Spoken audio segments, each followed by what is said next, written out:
Memiliki rasa empati dan kepedulian adalah sesuatu yang wajib dimiliki oleh seorang anggota polisi sebagai abdi negara.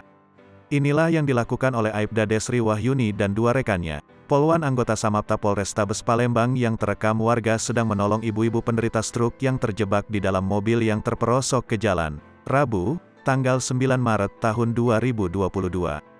Dari rekaman video tersebut terlihat Aibda Desri dan dua poluan bersama warga lainnya ikut membantu mengangkat bagian depan mobil yang jatuh karena posisi jalan yang lebih tinggi.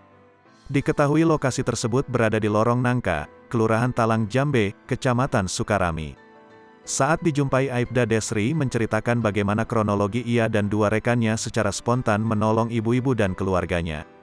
Momen tersebut berawal ketika dirinya bersama Bribtu Mega dan Bribda Berlian baru selesai patroli di wilayah Talang Jambe.